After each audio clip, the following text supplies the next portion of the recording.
Bom dia, meu povo. Vamos aqui para mais um devocional. Hoje aqui nós estamos num ambiente mais ao ar livre e nós vamos ter o devocional hoje dos dias 1 ao dia 7 desse mês de junho, ok? E nós vamos começar, por o livro de 1 Samuel, capítulo 16. Então nós vamos estar falando para 1 Samuel, capítulo 16, até o capítulo 24, nessa primeira parte. Depois teremos a segunda e a terceira parte, assim como a gente sempre faz aqui, ok? Então vamos lá. Livro de 1 Samuel, capítulo 16. Deus confronta Samuel e diz que ele já havia rejeitado Saul para ele não ficar mais se lamentando ali. Então ele dá uma ordem a Samuel: vai até a casa de Jessé, para que lá eu vou lhe mostrar um dos filhos deles que vai ser ungido rei sobre Israel. Ele obedece. Então vai até a casa de Jessé, o belemita, e lá ele encontra então os 7 filhos mais velhos, a sequência de 7 filhos de Jessé. Só que Deus fala: olha, não é nenhum desses. E ele pergunta: tem mais algum? Ele fala: olha, tem um mais novo, mais moço, está apacentando as ovelhas. Então manda trazê-lo, e Deus fala com ele: é esse aí, esse é o meu escolhido. Porque eu não vejo como o homem vê, eu não vejo exterior, mas eu vejo o interior de cada homem. Então Samuel, muito feliz, unge então a Davi, e a partir dali o Espírito de Deus se aposta de Davi e ele passa a ser cheio do Espírito. Logo na sequência, após esse dia, esse momento, o espírito maligno também passa a perturbar a vida de Saul, que é então direcionado ali para que chamasse uma pessoa, um cantor, que fosse escolhido por Deus para estar tocando, falando algo da parte de Deus para ele, e Davi é escolhido. Então chama o arpista, Davi, e esse arpista, cheio do Espírito Santo, quando ele tocava a sua harpa, seu instrumento musical, o espírito mal se retirava da vida do rei Saul, e ele se acalmava, porque o espírito mal já não podia ficar ali no mesmo ambiente. Maravilha. Então aqui encerramos o capítulo 16.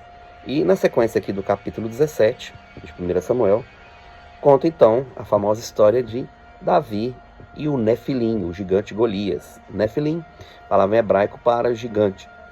Então Davi aqui não vai à guerra, mas 3 dos seus irmãos, os 3 irmãos mais velhos, vão para a guerra.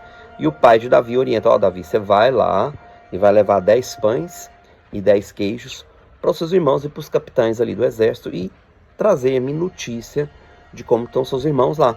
Então Davi obedece e vai, montado no mulo, no jumento, e vai até a guerra onde estão os filisteus. Chegando lá, quando ele está ali, perante ali os soldados, os irmãos dele, ele deixa o jumento porque ele ouviu alguém afrontar um exército e foi lá ver a situação. Chegando lá, ele vê Golias, o Nefilim, o gigante, já há 40 dias que estava afrontando o povo de Israel, e ele se indignou dentro de si. Mas na sequência da indignação dele, alguém do meio do povo se levanta: olha, ele pergunta: quem que é esse, quem que é esse aí que está afrontando? Ele fala: olha, esse aí é o fulano de tal, está aqui afrontando, mas não tem ninguém que o possa confrontar. E ele fala assim, e aí eles acrescentam: mas quem o derrotar, quem se levantar e o derrotar, o rei acumulará de riquezas, dará em casamento uma das suas filhas, e sua família será isenta de impostos. Davi fala: uau, então quer dizer que ainda tem uma recompensa para derrotar. Eu sem recompensa nenhuma já iria, mas ele falou: opa, tem uma recompensa. E ele pergunta outras 2 vezes, até a ponto dos irmãos dele questionar: fala, o que você está pensando, E os irmãos dele se levantam contra ele: você é muito arrogante, prepotente e tal. E ele pergunta 3 vezes, o que aconteceria quem derrotasse. Porque penso comigo que uma das motivações que trouxe à memória de Davi a promessa que Deus havia feito pela boca do profeta Samuel, que já havia ungido ele, que ele seria rei. E ele já, dentro dessa promessa, uma delas era casar-se com a filha do rei, ou seja, se tornar príncipe em Israel. E ele com certeza pensou: opa, a promessa está aí. Deus prometeu, Deus está cumprindo. Então isso aumenta a fé de Davi a confrontar aquele gigante, e ele vai com toda certeza, confiança em Deus e convicção de que Deus cumpriria a promessa e nada poderia impedir ele de matar um gigante, um guerreiro experiente e com muitas armas e armaduras que viria contra ele. Aí tem toda aquela situação que ele vai até Saul, se oferece, Saul fala, mas você é novo, não pode. E ele fala assim, olha, eu sou novo, mas já matei um urso, um leão, protegendo as ovelhas, e eu sei que Deus me entregará esse filisteu incircunciso hoje nas minhas mãos. Saul confiando na autoconfiança dele, né? Fala, então usa aqui a armadura. Ele tenta usar a armadura, não consegue se comportar, ou se movimentar bem. Fala, olha, eu vou como Deus tem me colocado, como Deus tem me ensinado. E ele vai então na força do Senhor, só com a roupa que ele já vinha vestindo, né? A funda e o alforje, onde levava as pedras, para numa beira do riacho, pega ali 5 pedras. Uma história, uma tradição judaica diz que essas 5 pedras é porque existiam 5 príncipes filisteus e existiam também 5 príncipes desses filisteus, 5 nefilins, que depois lá à frente aqui na história bíblica você vai ver que Golias possuía irmãos também nefilins como ele, 5 irmãos, também eram dos príncipes ali, e ele coloca então 5 pedras, porque se eu matar um e os outros vierem, eu tenho pedra, uma para cada um deles. Então ele vai em toda a confiança. E ali então acontece o confronto, né, onde ele com muita destreza acerta a testa do Nefilim, do gigante. Ele cai e ele termina o serviço com a própria espada do gigante, sacando a espada e cortando a sua cabeça, né. Aqui a história então mostra que na continuação ele pega a cabeça e vai até Saul, e Saul falou, pergunta de quem você é filho, né? Ele falou que por mais que Davi, olha que interessante, estava ali tocando, né, como arpista, ele nunca se interessou em saber o nome do pai dele ou nada da história de Davi. Ele era como uma pessoa invisível diante de Saul, que a partir desse momento se torna uma pessoa com visibilidade, tá? Visibilidade. Peraí, você tá aqui, eu não conheço, não sei seu nome, eu já te vi aqui no castelo, né? Basicamente, né, esse é o que se passa ali, filho, de quem você é filho, peraí. Porque se você, que é filho, fez esse feito maravilhoso, então seu pai deve ser, e seus irmãos, seu pai, devem ser guerreiros extraordinários, né? Pensamento de Saul, imagino eu, porque ele pergunta quem é o pai de Davi. Isso aqui é só uma aspas aqui que eu coloquei na história. E avançamos então para 1 Samuel capítulo 18, continuando a história de Davi. Que aqui Davi, no capítulo 18, faz aliança com Jonatas, filho de Saul, que o recebe com todo o coração. E lhe dá a sua capa, a sua túnica, que é a sua veste de guerra, sua espada, seu arco e o seu cinto, o cinturão, né, que traz equilíbrio. Claro que aqui tem elementos naturais, mas tem elementos também espirituais, a gente poderia estar falando sobre isso, mas não dá tempo de compartilhar, porque são coisas profundas. Mas ele faz uma aliança não só física, mas uma aliança de alma e espírito com Davi, né, trazendo Davi para perto do reinado, e ele então fica junto, né, do rei, sempre comendo à mesa do rei Saul, junto com seus filhos, como se fosse mesmo membro da família. Davi passa a ter essa notoriedade. Só que as vitórias de Davi iam vindo sempre grandiosas. E quando eles entravam ali, né, os soldados vitoriosos, Davi na frente, junto com Saul e com os seus Jonatas e tudo ali, e as mulheres começaram a cantar, né? Davi matou milhares, aliás, Saul matou milhares, mas Davi matou milhares de milhares, é um guerreiro muito mais excelente. E isso entrou no coração de Saul, né? E Saul começa então a ter dificuldades com Davi. Saul então procura, né, tirar a vida de Davi a partir desse momento aqui. Como que eliminar Davi, começa a planejar para que Davi saísse da presença dele. E só que ele se vê obrigado por uma promessa, né? E até que ele joga em Davi 2 vezes, joga a lança sobre Davi, né? Mas não acerta. Ele acha estranho aquilo, atribui aquilo ao espírito maligno, né, que estava ali atuando na vida de Saul. Dita também algumas passagens que é a loucura de Saul. Mas Saul estava com isso dentro do coração. E então Saul decide dar a filha dele mais velha para Davi, mas que posteriormente não deu certo, ela foi dada a casamento a outro homem. Então ele fala, e ele então coloca Mical, dá a Mical, que é a sua outra filha mais jovem, que amava Davi, dá ela a Davi como esposa, só que pede em uma armadilha, né, entre aspas aqui, eu estou colocando, ele pede o prepúcio de 100 filisteus. Davi aceita como pagamento do dote pela filha do rei. E ele vai lá e traz o prepúcio de 200 filisteus, né? Colocando Saul assim, uau! E ele tem que entregar a filha dele, então ele se casa, se torna vitorioso ali na casa de Saul. Mas sempre com prudência. A Bíblia sempre diz que ele age com prudência. No capítulo 20, aliás, no capítulo 19 de 1 Samuel, avançando aqui, Saul pede os seus soldados, né, para matar Davi, e Jonatas o convence a não fazer aquilo.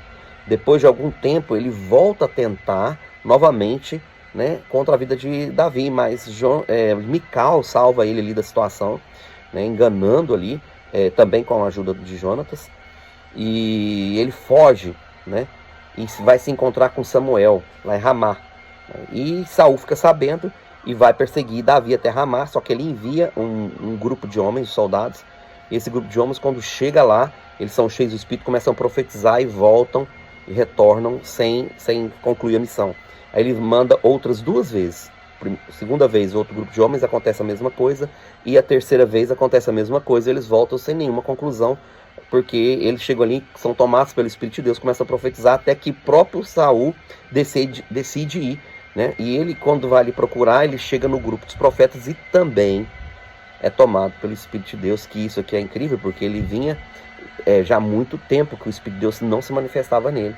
Ele estava ali sempre possesso do espírito maligno, mas nesse momento específico, Deus então toma Saul e ele profetiza em meio aos profetas, e aí tem até no final do capítulo diz, então Saul era também chamado, será que Saul está entre os profetas também?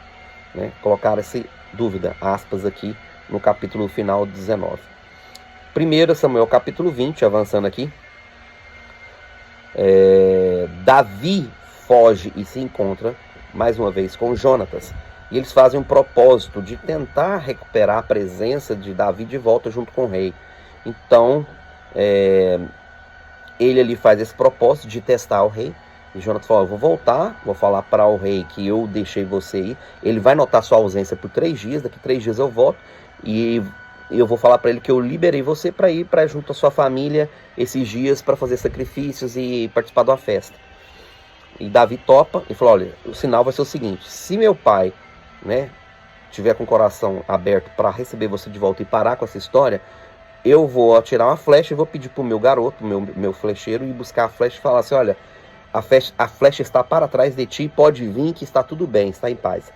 Se for o contrário, se ele rejeitar, eu vou atirar a flecha e mandar ele buscar. Eu vou falar, olha, a flecha está para frente de ti, vai-te em paz, não volte, né, mais. E só esse sinal, só Jonatas e Davi entendiam, e Davi ficou escondido aguardando. Jonatas tenta com o pai dele, não dá certo, o pai dele, né, fica irritadíssimo, até joga uma lança em Jonatas pela atitude que ele teve, né, com relação a Davi. E Jonatas sai dali chateado pela postura do pai, e vai lá e faz conforme combinou com Davi. Ele lança a flecha e fala, ela vai para longe de ti, pode ir em paz, porque não tem volta mais. E despede-se de Davi, eles se abraçam, choram muito, Davi chora muito mais ainda, e eles se despedem. Entramos em 1 Samuel capítulo 21, Davi, então a partir daqui ele vai ao sumo sacerdote, né, Abimeleque, e pede pão para os seus moços que tinham. Davi tinha seguidores, tinha homens que o seguiam. E ele fala, olha, os seus homens aí, eles se abstiveram de mulher nos últimos 3 dias? Ele fala, sim, tudo ok. Então eles podem comer, porque esse pão agora já cumpriu os 7 dias dele, ele já vai ser retirado, ele vai passar a ser um pão comum, eu vou substituir por outro pão sagrado. E ele dá então do pão sagrado a Davi e aos seus homens, e também dá a espada de Golias, que lá estava guardada, para Davi, porque Davi pede algumas coisas para ele. Só que Doeg, né, que era um dos pastores de Saul, trabalhou com Saul, um dos mais ávidos, observa e vai lá e conta para Saul o que havia acontecido, ok? Davi então vai fugir daqui para a terra dos filisteus, vai até o rei Aquis, e os conselheiros de rei Aquis falaram, esse aí não é aquele Davi que matava os filisteus, que é bem famoso aí? Ele diz, não, é esse mesmo. Então eles intentam matar Davi, só que Davi se finge de louco, então ele começa a bater, né, entre os portais das portas, espumar a barba, e aí Aquis fala, não, já temos muito louco aqui, não vou mexer com esse não, manda ele embora daqui e deixa ele embora. E ele sai então ileso.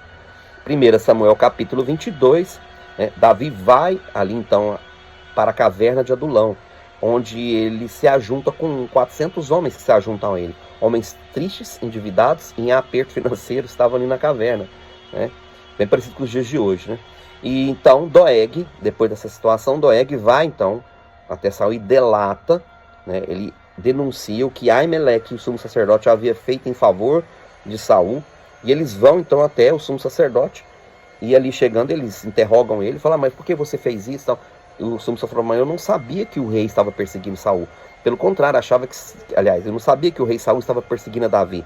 Pelo contrário, achava que Davi era um dos braços direitos do rei. Por isso que eu recebi ele com todas as honras aqui. E o rei se irrita e manda os seus soldados matarem todos os sacerdotes ali que estavam. Só que eles hesitam em cumprir a ordem de Saul, falando: não, nós vamos fazer isso. Doeg então é mandado, Doeg então cumpre a ordem de Saul, matando então 85 sacerdotes do Senhor, né, derramando sangue inocente ali. E Abiatar, que era um dos sacerdotes ali, foge, consegue escapar, é o único que escapa, e ele vai para junto de Davi, contra Davi, né, o que aconteceu, o ocorrido. E Davi falou: fica junto de mim, porque eu também estou sendo perseguido, vamos ficar junto. E aí vamos entrar em 1 Samuel capítulo 23, né? A guerra de Davi, pessoal dele, contra os filisteus que haviam, né, invadido aqui a cidade de Keila, ali em Israel. E ele consulta a Deus, né? Pega o éfode ali, consulta a Deus. Deus fala: pode ir que eu vou te dar vitória. Faz isso 2 vezes. E ele vai então na cidade de Keila e derrota os filisteus ali. Saul fica sabendo, né? Fica sabendo. E Davi consulta a Deus, falou: o que eu devo fazer? E Deus permite que ele fuja, né? E Davi então foge e permanece ali no deserto, fugindo de Saul. Saul percebe que ele fugiu. E Jonatas mais uma vez vai ali na região do deserto, num bosque, e encontra com Davi num bosque. E fortalece a Davi, e fortalece a sua aliança com Davi. Ok? Mais uma vez. Então Saul então vai atrás de Davi, perseguindo Davi por onde quer que ele fugia, né? Ele ia perseguindo. Começa então ali, alguém chega para ele: tem uma guerra, os filisteus estão se armando ali para guerrear contra nós. Saul para de perseguir Davi e vai se focar na guerra, né? Para então a perseguição momentaneamente. E entramos no capítulo, né? Nesse trecho agora, no último capítulo, 1 Samuel 24. Termina então a guerra dos filisteus e Saul volta a perseguir Davi. E Deus permite que eles estejam numa caverna, ele adormece, e Davi estava no fundo da caverna com os seus exércitos, e Deus então, né, literalmente coloca Saul ali na presença de Davi, né, vamos dizer assim, de uma forma vulnerável.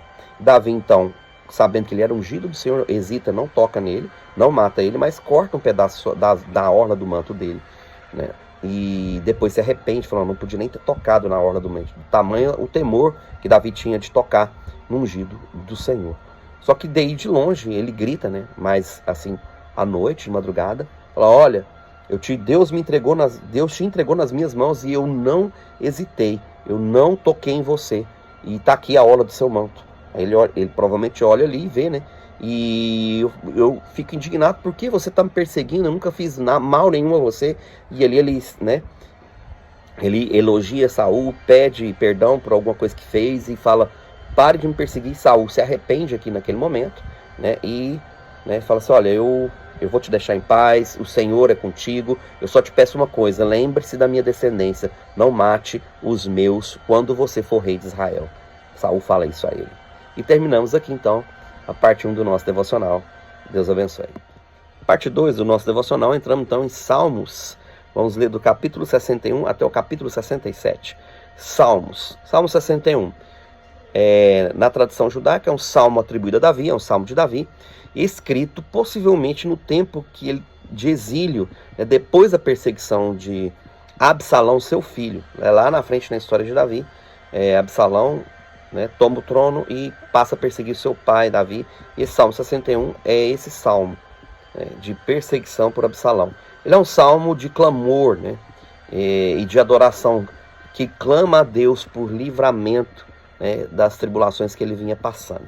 Entrando em Salmo 62, também um salmo de Davi, um salmo de gratidão a Deus porque Deus é o seu refúgio e salvação. Então é um salmo de gratidão, de adoração, de louvor por refúgio e salvação da parte de Deus a Davi, um salmo de Davi.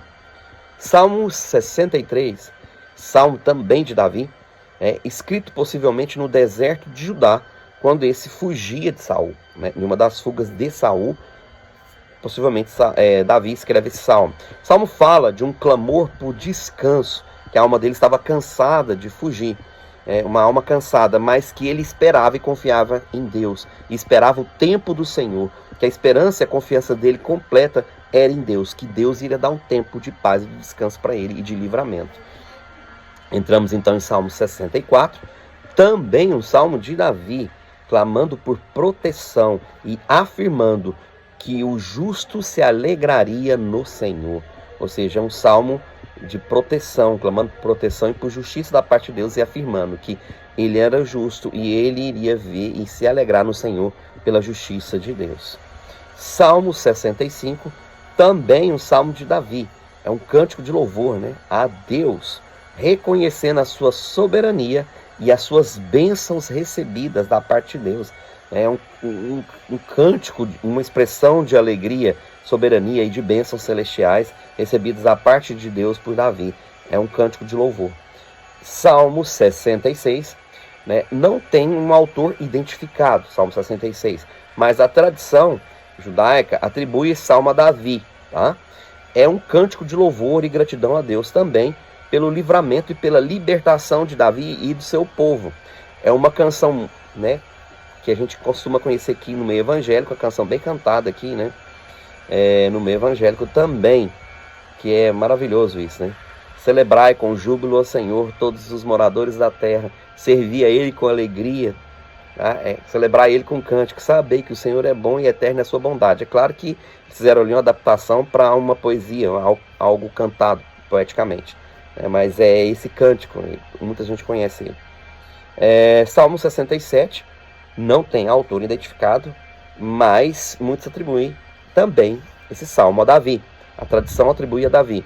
É um clamor por misericórdia, né, aqui da parte de Deus. Clamo por misericórdia. Mas é uma coisa interessante aqui no salmo, é que bem no começo do salmo, na parte inicial, tem a bênção tem parte da bênção sacerdotal, né, que o sumo sacerdote, começando em Arão, proferia em várias ocasiões na vida do povo de Israel. Está lá em Números, capítulo 6, versículo 24 e 26, nós já estudamos aqui, nós já compartilhamos aqui um devocional no livro de Números, se você quiser retornar aí você vai ver, e que diz, né, que o Senhor te abençoe e te guarde, que o Senhor tenha misericórdia de ti, que o Senhor faça o teu rosto resplandecer sobre ti e te dê a paz. É uma parte da bênção sacerdotal já no Salmo 67, que é um salmo, então, que clama por misericórdia de Deus.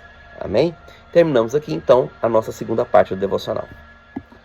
Entrando, então, na terceira parte do nosso devocional, começamos, então, Romanos, do capítulo 7 até o capítulo 12 de Romanos, nós vamos estar compartilhando.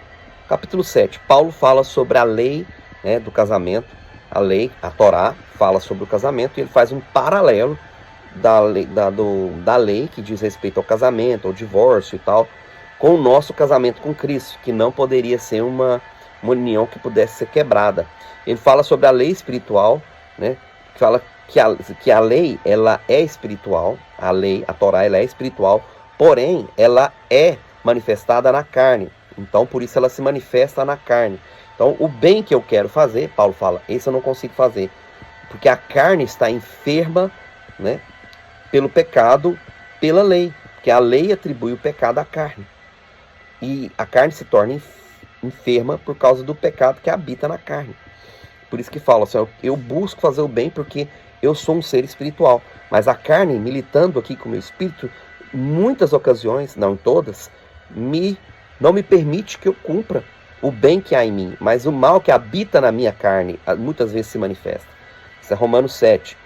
Romanos capítulo 8, que é uma poesia maravilhosa aqui, diz, nenhuma condenação já há mais para aqueles que estão em Cristo Jesus.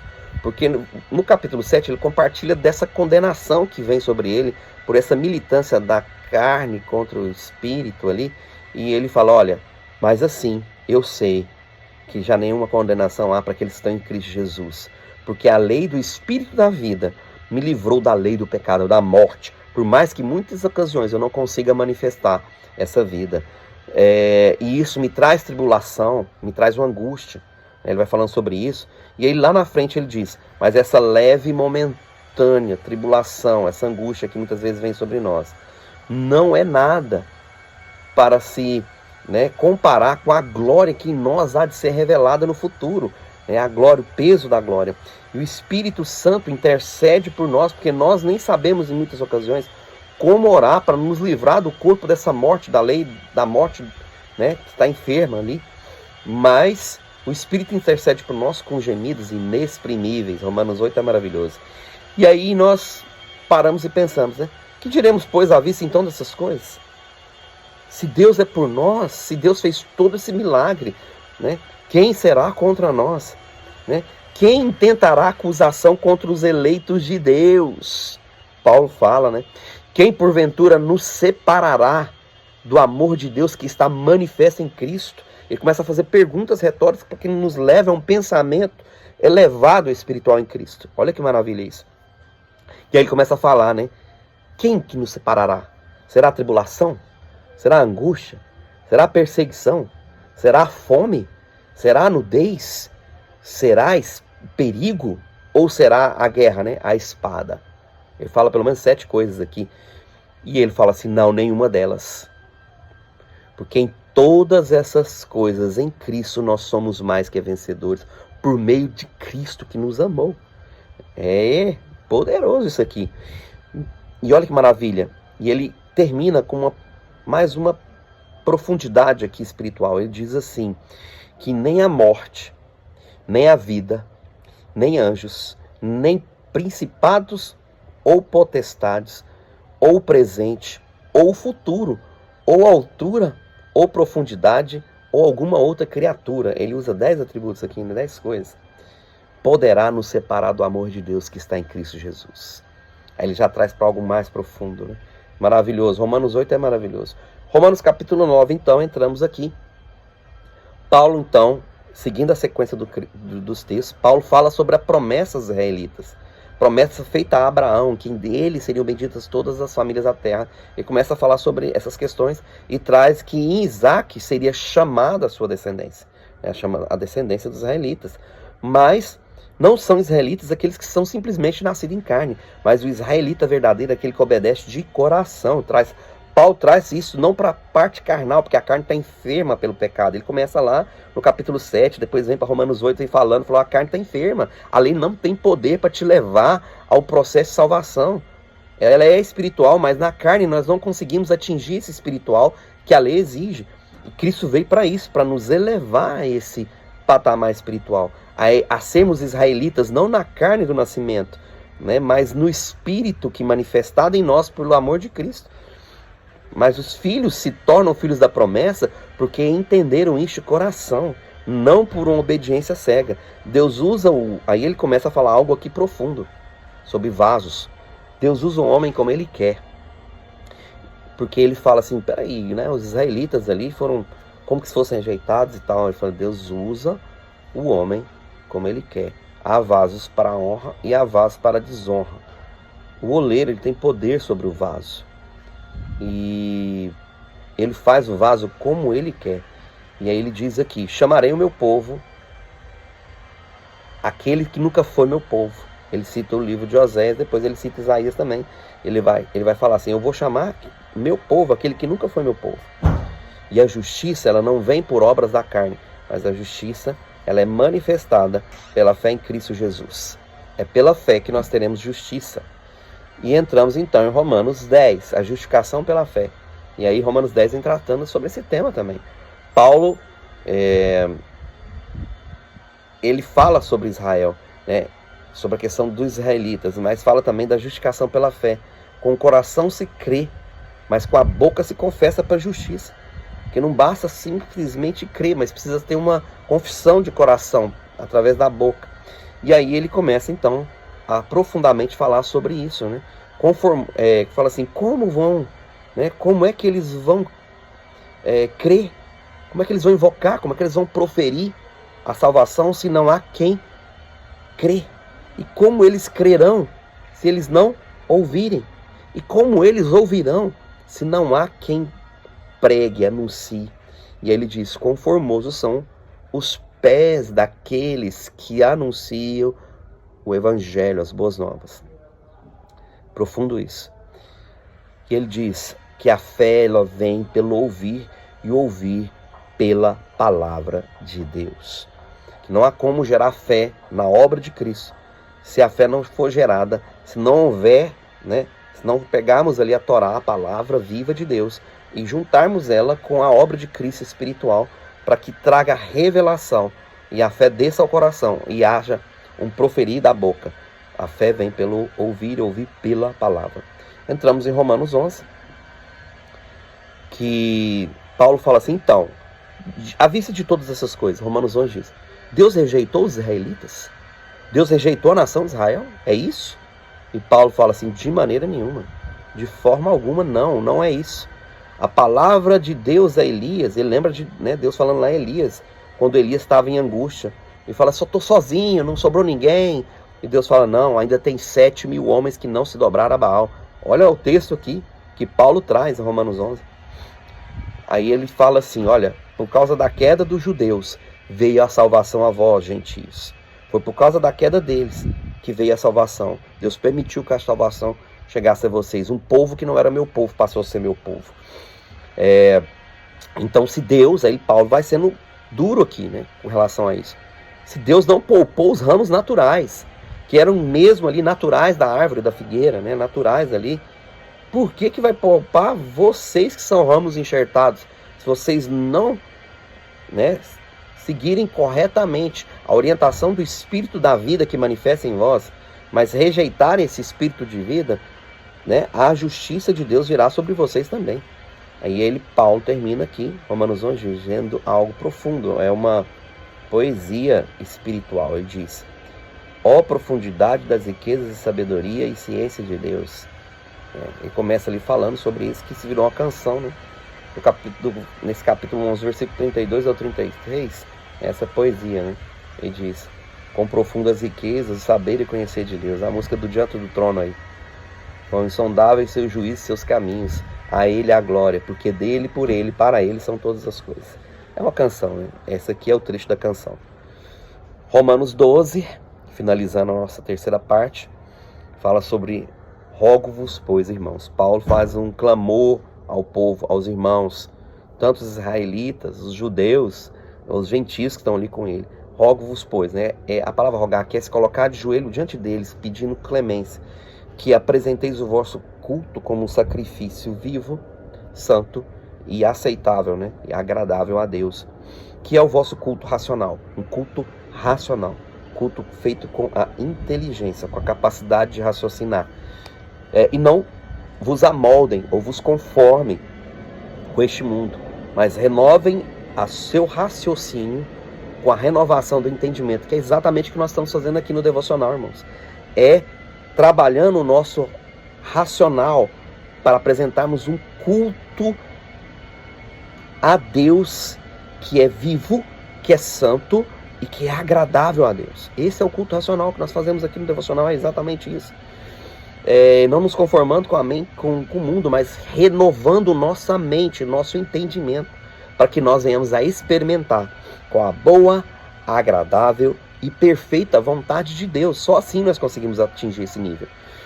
E venhamos, aí Paulo continua falando, venhamos a proceder, tenhamos humildade e venhamos a proceder com humildade, porque vai haver diferença, aí começa a entrar numa parte profunda, vai haver diferença entre membros. Há membros e membros do corpo de Cristo, e ele vai falando sobre os membros, as suas funções, os seus dons, vai falando sobre algo profundo ali, que há membros que são evidentes no corpo, como os olhos, o nariz, a boca, as mãos, mas há membros que são ocultos ao corpo. Coração, fígado, rins, baço, tal, estão ocultos, mas eles são essenciais e são vitais. Não é porque um membro está em evidência que ele é mais importante do que um membro que não está em evidência. Existem cada um na sua função. Porém, não existe um mais importante que o outro. Por isso ele fala, procedei com humildade, com bondade, com singeleza de coração, porque a vingança pertence ao Senhor, né? A vingança não é nossa. Até com os nossos inimigos, devemos ser bons, compassíveis, humildes, bondosos. Porque se nós não abençoarmos o nosso inimigo, como é que nós vamos abençoar aqueles que estão de casa? E ele diz assim, que se nós abençoarmos, tivermos a capacidade espiritual de abençoarmos nossos inimigos, nós amontoaremos na nossa cabeça brasas vivas, como desceu lá nos apóstolos, né? No tempo de Pentecostes, sobre a nossa cabeça, amontoaremos brasas vivas. É isso. Terminamos aqui nosso devocional. Shalom, Deus abençoe sua vida.